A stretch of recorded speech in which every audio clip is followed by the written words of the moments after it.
They don't give those paddles out as souvenirs, Maya. Ryan Whitmore's voice carried just far enough. Not across the entire auction hall. He was too polished for that. Just far enough for the people around him to hear, and for 3 of them to laugh. Maya Brooks stopped beside the registration table. For 1 second, her fingers tightened around paddle 117. Then they relaxed. The Manhattan ballroom shimmered beneath crystal chandeliers, all champagne gold and polished marble. Men in tailored tuxedos spoke quietly beside women wearing diamonds that caught the light whenever they turned their heads. Somewhere near the stage, a pianist was finishing a soft jazz arrangement while waiters moved between rows with silver trays. Maya looked at Ryan. 3 years had passed since she had last stood this close to him. He looked almost exactly as she remembered: expensive navy tuxedo, immaculate white shirt, dark hair combed neatly back, confidence worn as naturally as his watch. Beside him stood Lauren Hayes in a silver gown, one hand resting lightly against his arm. Ryan's eyes traveled from Maya's simple black dress to the numbered paddle in her hand. His smile widened. "I'm serious," he said. "You know you actually have to bid if you raise that thing." Lauren covered a small laugh with her champagne glass. Maya said nothing. And somehow, that made the laughter feel louder. "Before we continue, where are you watching from? Drop your city or country below, and if you believe dignity is the strongest revenge, hit like and subscribe." Now, back to her story. Maya turned toward the auction floor. "Enjoy the evening, Ryan." That was all. No explanation. No reminder of what she had once done for him. No attempt to prove that she belonged beneath these chandeliers as much as anyone else. She simply walked away. Ryan watched her take a seat near the back. He leaned toward Lauren. "She always hated rooms like this." Maya heard him. She kept walking. There had been a time when those words would have followed her home. Tonight, they barely followed her to her chair. She sat down, placed her small clutch beside her, and opened the auction catalog across her lap. Lot 11. A vintage Cartier collection. Lot 16. A signed Basquiat study. Lot 21. A weekend estate in the Hamptons. Maya turned each page without stopping. Around her, conversations rose and fell in soft waves. Someone mentioned a 7-figure acquisition. Someone else complained about a delayed private flight.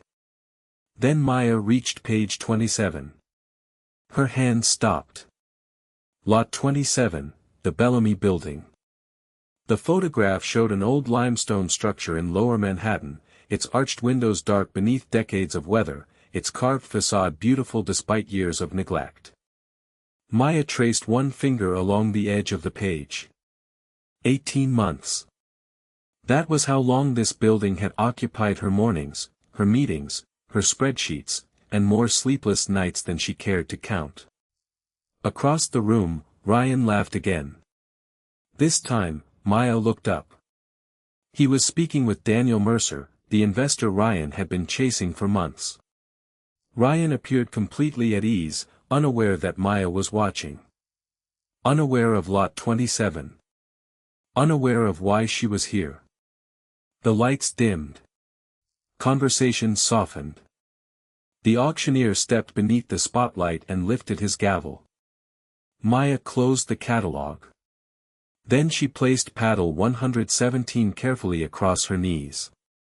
Ryan believed his ex-wife had entered the room to witness the life she had lost. He had no idea she had come to buy something he desperately needed.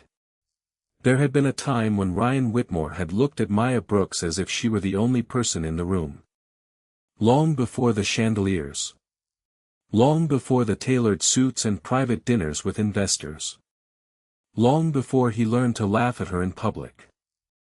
Back then, their apartment had one bedroom, a leaking kitchen faucet, and a radiator that hissed through winter nights.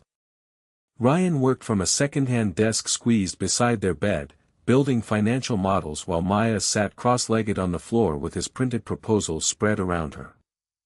At 2 in the morning, she would find another mistake. Page 14, she whispered once, tapping a paragraph with her pen. You're explaining what the company does. Tell them why they should care. Ryan stared at the page. Then at her. Slowly, he smiled. What would I do without you? Maya smiled back. She believed it was a question he never intended to answer. Those nights became their private ritual. Cheap coffee. Cold takeout. The blue glow of a laptop against tired faces. Ryan dreamed aloud. Corner offices. Major acquisitions. His name on buildings. Maya listened while editing presentations, researching investors, and quietly filling the spaces his ambition left behind. When money became tight, she never told him how frightened she was. One February morning, Ryan discovered their electricity bill had been paid despite their checking account being nearly empty. Where did you get the money? Maya stood at the sink, washing 2 coffee mugs. I handled it. He pressed her until she finally showed him the empty velvet box in her dresser. Her mother's bracelet had been inside. The only piece of jewelry Maya had kept after her mother died. Ryan went silent. Then he wrapped his arms around her from behind. One day, he whispered against her hair, I'm buying that bracelet back. Maya closed her eyes. When I make it, he added, we make it. For years, she remembered that sentence. Especially after he stopped saying, we. Success did not arrive suddenly. It came in small upgrades. A better apartment. A better watch. Restaurants where Ryan no longer looked at the prices. Then invitations began arriving with embossed lettering and names Maya recognized from business magazines. At first, Ryan wanted her beside him. Later, he wanted her dressed differently.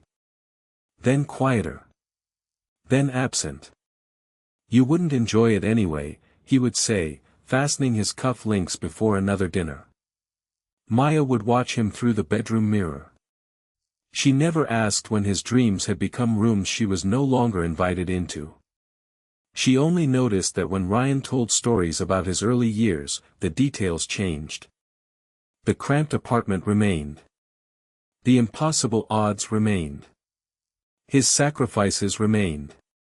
Maya disappeared. One evening, at a crowded rooftop reception, an investor asked Ryan how he had survived those first brutal years. Ryan laughed softly. Mostly stubbornness. Maya stood beside him holding a glass she had not touched. He never looked at her. That was when she understood something she was not yet ready to admit. Ryan had not forgotten what she had done. He had simply rewritten the story until he no longer owed her gratitude. Months later, the marriage would end across a polished table with lawyers seated between them. But sitting in the auction hall now, paddle 117 resting across her knees, Maya understood that the real ending had begun much earlier. It began the moment the man who once promised, when I make it, we make it, finally made it. And decided there was no longer a we. The marriage did not end with shouting. It ended with the quiet scratch of Maya's pen across paper. Rain pressed against the windows of a conference room 40 floors above Manhattan. Between Maya and Ryan sat 2 attorneys, 3 folders, and a glass pitcher of water no one had touched. Ryan checked his watch. Maya noticed. 3 years of marriage were being divided into signatures, percentages, and property schedules, and somehow he still looked as though he had somewhere more important to be. His attorney slid another document toward her. The remaining asset is Brooks Whitmore Restoration Group. Ryan gave a short laugh. Maya looked up. The company had begun as a side investment 18 months earlier, a struggling property restoration firm with aging buildings, unpaid invoices, and more debt than anyone wanted to inherit. Ryan had lost interest almost immediately. Maya had not. She had spent evenings reading its reports while Ryan slept. She knew which properties were undervalued, which contracts were bleeding cash, and which neighborhoods developers were quietly beginning to watch. Ryan only knew the company was losing money. His attorney adjusted his glasses. Mr. Whitmore is willing to transfer his remaining interest to Mrs. Brooks as part of the settlement. Maya's lawyer leaned closer. You don't have to take this. Ryan leaned back. No, let her have it. The room went still. He smiled toward Maya. Consider it a consolation prize. For a moment, Maya heard nothing but rain. There had been a time when she would have searched his face for the man who once drank cheap coffee beside her at 2 in the morning. That man was nowhere in the room. Ryan tapped one finger against the table. You always liked fixing things. The sentence landed exactly where he intended. Maya lowered her eyes to the documents.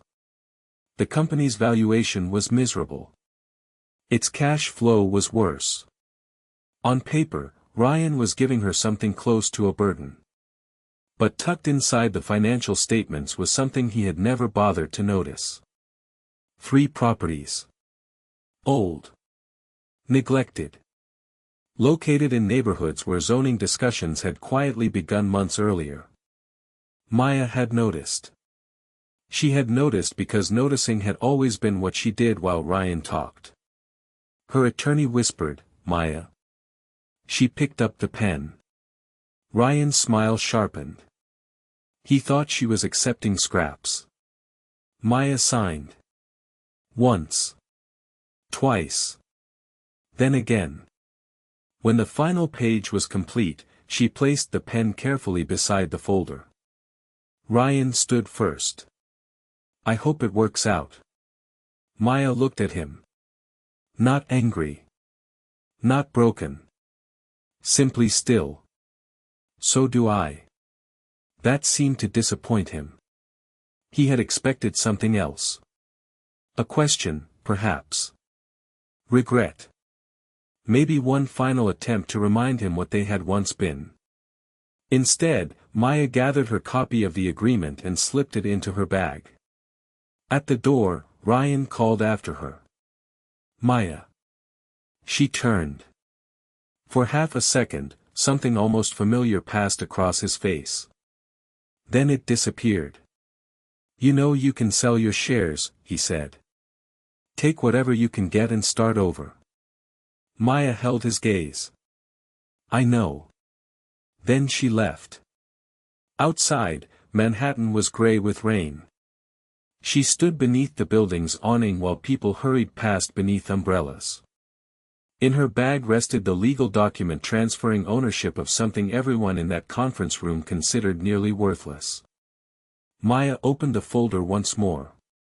Brooks Whitmore Restoration Group. She stared at the name. Then, with her thumb, she covered the word Whitmore. For the first time that day, she smiled. Years later, Ryan would remember that company as the worthless asset he had generously surrendered in his divorce. He would remember his joke. His consolation prize. What he would not remember was the look in Maya's eyes when she signed. Because Ryan had been watching a defeated wife walk away with scraps.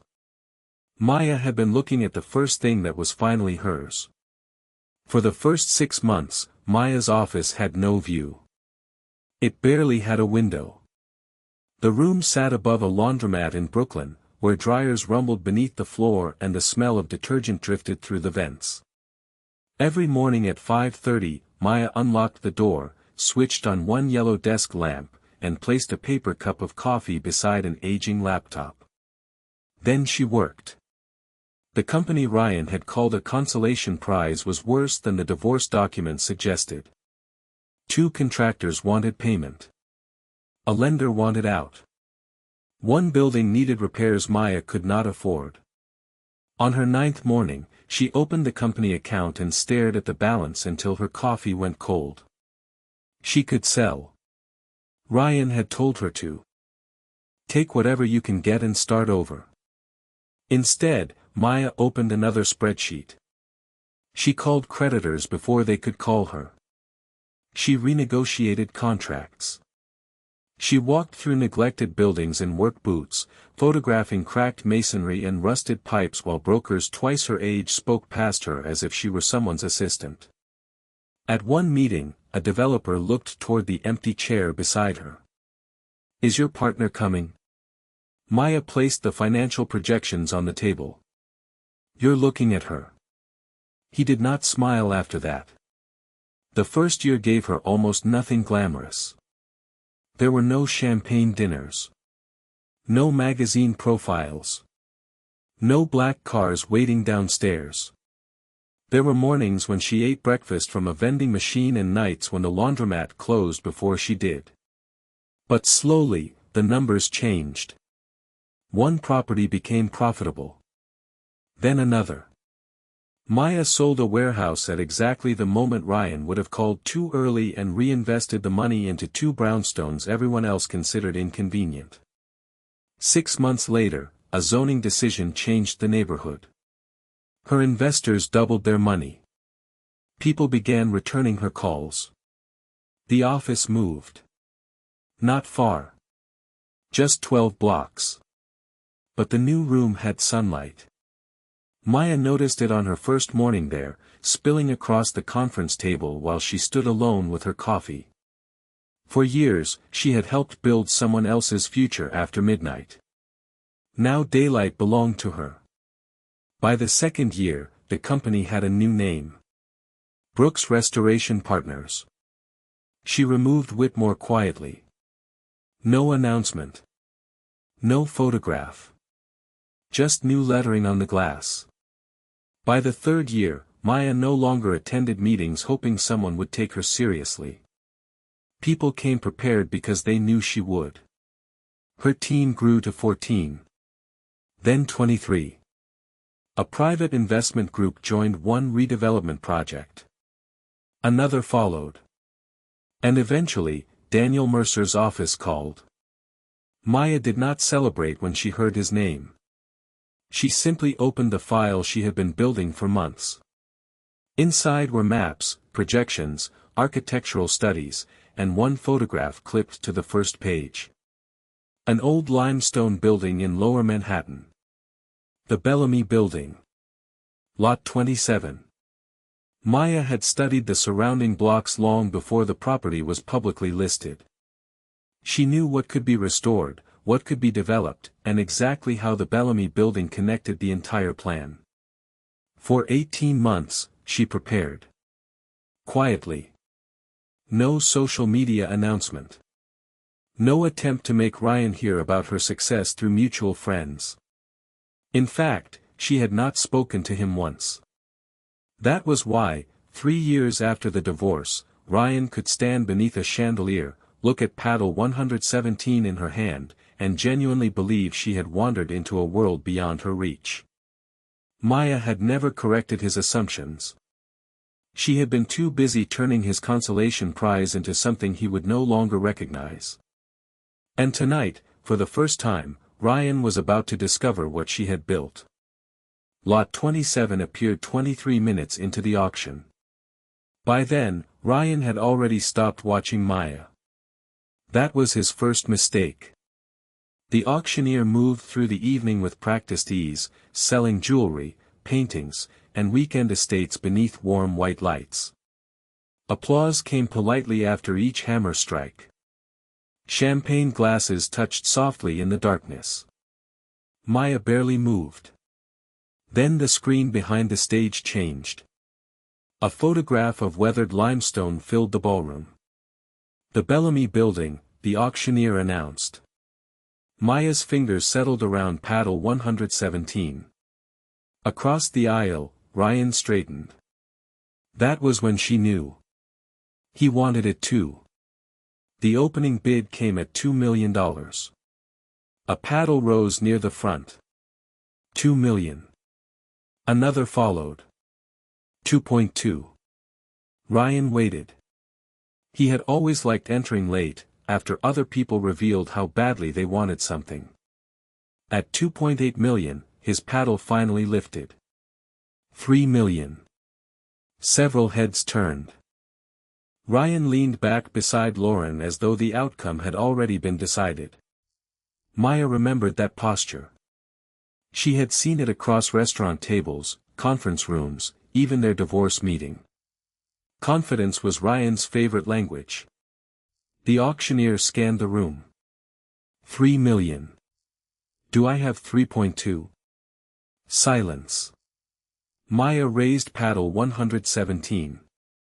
3.2 million. Ryan turned. For half a second, he looked confused. Then he laughed. Not loudly this time. Almost affectionately. As though Maya had just made an adorable mistake. Lauren leaned toward him. What is she doing? Ryan kept his eyes on Maya. Trying to make a point. Maya heard none of it. Her attention remained on the stage. The auctioneer called 3.4. Ryan lifted his paddle.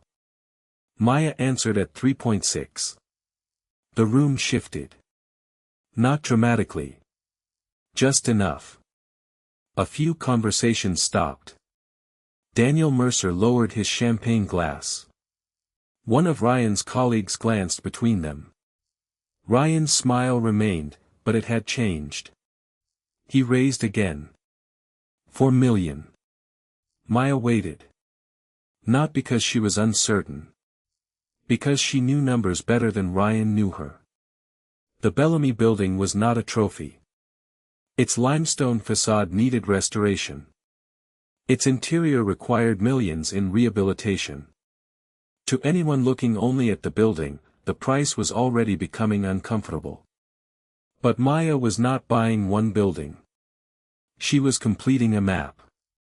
For 18 months, Brooks Restoration Partners had quietly secured interests around the Bellamy block. One neighboring property controlled service access.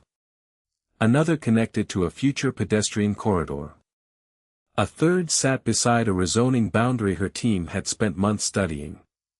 Bellamy was the missing piece. Without it, the plan remained a collection of assets. With it, they became a district. 4 million, the auctioneer repeated. Going once. Paddle 117 rose. 4.2. Ryan's jaw tightened. Maya saw it from across the room. His CFO, seated one chair behind him, leaned forward and whispered something. Ryan waved him away. Then raised his paddle. 4.5. A murmur moved through the ballroom. Lauren was no longer smiling. Neither was Ryan. Maya looked down at the photograph printed beside lot 27. 18 months of negotiations. 18 months of projections. 18 months of preparing for exactly this moment. She closed the catalog. Then she looked directly at Ryan. For the first time that evening, his expression asked a question his pride would never allow his mouth to form. How much can you afford? Maya raised paddle 117. 4.8 million. The auctioneer repeated the number. Ryan stared at her.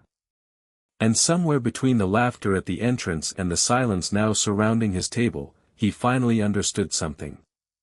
His ex-wife had not come to watch him bid. She had come to bid against him. At $5 million, the auction stopped feeling like an auction. It became a duel. 5 million, the auctioneer called. Ryan's paddle lowered. Maya's remained still across her knees. The ballroom had changed around them. Champagne glasses were no longer being lifted. Conversations had thinned into whispers. Even people who knew nothing about the Bellamy Building understood what was happening now. 2 bidders remained. And they had history. 5.2. Maya raised 117. 5.2 million. Ryan answered almost immediately. 5.5. Maya did not look at him. 5.7. 6. A murmur rolled through the room. Lauren shifted beside Ryan. Ryan. He ignored her. Behind him, his CFO, Nathan Cole, leaned forward. That's above our modeled acquisition price. Ryan's fingers tightened around the paddle. I know. Nathan lowered his voice. Then stop. Ryan looked across the aisle. Maya sat beneath the amber light with one hand resting on her catalog. No nervous tapping. No whispered consultation. No phone in her hand. Nothing about her suggested panic. That bothered him more than the number. For years, Ryan had believed he knew Maya's limits. He knew what frightened her. What she could tolerate. When she would compromise. At least, he thought he did. 6 million, the auctioneer repeated. Do I have 6.2? Paddle 117 rose. 6.2. Ryan stared. Maya kept her eyes on the auctioneer. Nathan leaned closer again. Ryan, Mercer's team modeled Bellamy at 6.3 maximum. Anything beyond that damages the return. Daniel Mercer sat only several rows away. Ryan knew he was watching. That was precisely why stopping felt impossible. Bellamy was supposed to prove that Whitmore Development could secure the final anchor property for its downtown expansion. Ryan had spent months telling Mercer he could deliver. And now his ex-wife was sitting 20 feet away, threatening to take it from him. 6.5, Ryan said. The auctioneer nodded. 6.5 million. Maya waited. Ryan finally looked toward her. There it was again, that faint confidence returning to his mouth. He thought he had found her ceiling. Maya remembered another table. Another room. Another number. A failing company Ryan had considered worthless. A consolation prize. She lifted paddle 117. 6.7. Ryan's smile vanished. Lauren turned toward him. Who is paying for this? The question was quiet. Maya still heard it. Ryan did too. Something hardened behind his eyes. 7 million. This time, the room reacted. A few heads turned toward Daniel Mercer. Nathan's face went pale. Ryan, that's enough. Ryan did not lower his paddle. For him, Bellamy was no longer limestone and square footage. It was Maya. It was the woman he had left behind refusing to remain behind. Maya understood that before he did. She glanced down at her notes. Every number had been calculated weeks ago. Her limit existed. So did her strategy. She was not here to punish Ryan. That difference was becoming expensive for him. 7 million, the auctioneer called. Going once. Maya raised 117. 7.2. Ryan inhaled through his nose. Nathan reached for his arm. That is our ceiling. For several seconds, Ryan said nothing. Then he pulled his arm away. 7.5. The ballroom went silent. Maya finally turned toward him. Ryan met her eyes. His expression was no longer amused. It was personal. Maya's was not. And that frightened him. Because Ryan was bidding against his ex-wife. Maya Brooks was bidding for a building. $7.5 million. The number hung beneath the chandeliers like smoke. No one moved. Nathan Cole stared at Ryan as though he had just watched him drive through a red light at full speed. Ryan, he whispered. We're done. Ryan kept his eyes on Maya. For the first time that night, she saw something familiar beneath the tailored tuxedo and practiced confidence. Not ambition. Fear. The same fear he used to carry when investors rejected him. The same fear he once brought home to their tiny apartment, where Maya would sit beside him until morning and help him build another plan. Only now, she was the problem he could not solve. The auctioneer lifted his hand. 7.5 million. Do I have 7.8? Maya remained still. Ryan's shoulders loosened. Lauren exhaled. A smile slowly returned to his face. There it was. That old assumption. Maya had reached her limit. 7.5 million, the auctioneer repeated. Going once. Ryan leaned back. Going twice. Paddle 117 rose. 7.8. A ripple moved through the ballroom. Ryan's smile disappeared. Nathan closed his eyes. Maya lowered the paddle onto her knees. Nothing in her expression changed. Ryan turned toward his CFO. How much flexibility do we have? None. I didn't ask what the model says. I'm telling you what the company can support. Ryan looked toward Daniel Mercer. Mercer was watching quietly from the opposite aisle. That glance decided everything. Ryan raised his paddle. 8 million. Lauren whispered his name. Nathan did not. He simply leaned back, his face drained of color. The auctioneer repeated the bid. Maya looked at Ryan now. 8 million was not irrational for Bellamy under every development scenario. But it was irrational for his. Ryan needed financing. He needed Mercer. He needed the property to perform within the projections his own team had already presented. Maya knew because she had studied the market. Ryan was no longer bidding against her analysis. He was bidding against humiliation. 8 million, the auctioneer called. Going once. Maya lifted 117. 8.4. Silence. Not surprise. Something heavier. Finality. Ryan stared across the room. Maya could see the calculation behind his eyes, desperately searching for another 100,000, another justification, another way to make the evening end differently. Nathan leaned close. If you raise that paddle again, I cannot defend it to the board. Ryan's hand tightened. The auctioneer waited. 8.4 million. Ryan looked at Maya. She did not smile. That seemed to wound him more than triumph would have. Going once. His paddle remained down. Going twice. Ryan's thumb moved along its edge. For one terrible second, Maya thought pride might make him raise it anyway. It did not. The gavel came down. Sold. 8.4 million to bidder 117. The crack echoed through the ballroom. Then came applause. Maya released a breath she had been holding so quietly no one could have noticed. She placed the paddle beside her catalog. Across the aisle, Lauren stared at her. Nathan looked at the floor. Ryan did neither. He watched Maya.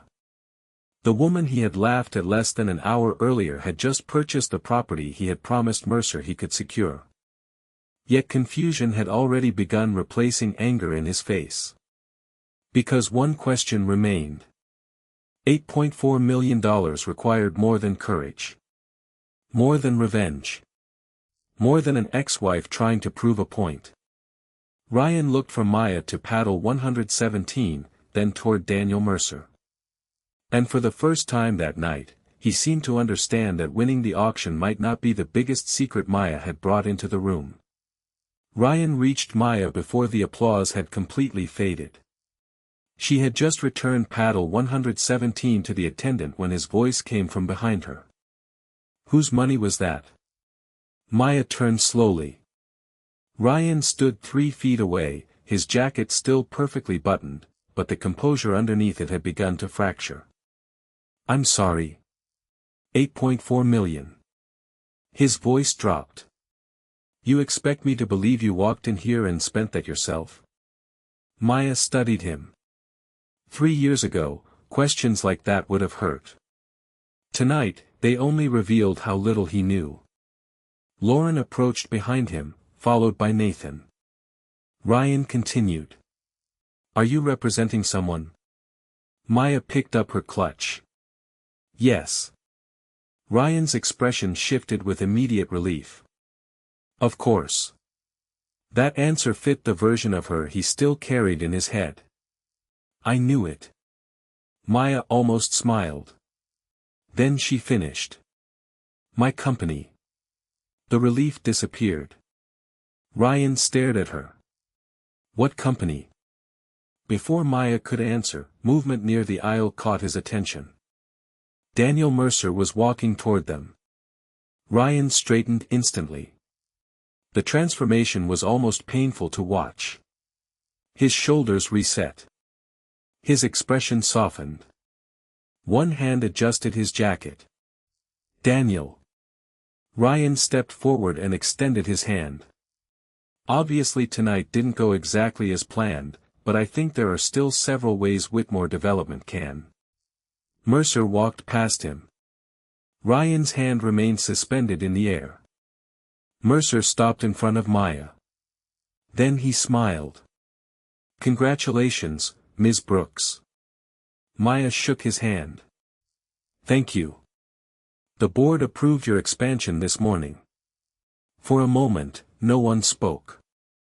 Ryan slowly lowered his hand. Mercer continued. Bellamy completes the footprint. Once your team closes, we can move into the next phase. Maya nodded. I'll have the revised schedule to you Monday. Excellent. Ryan looked between them. What expansion? Mercer turned. There was no cruelty in his expression. That made it worse.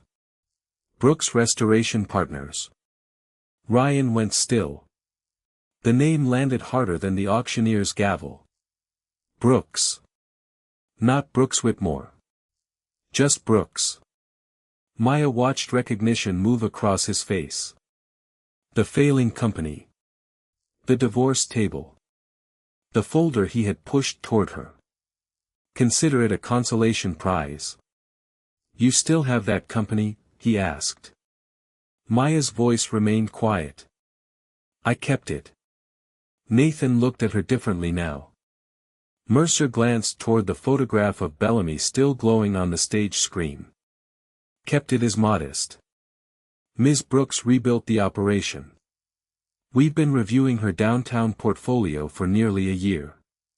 Ryan's face lost color. Nearly a year.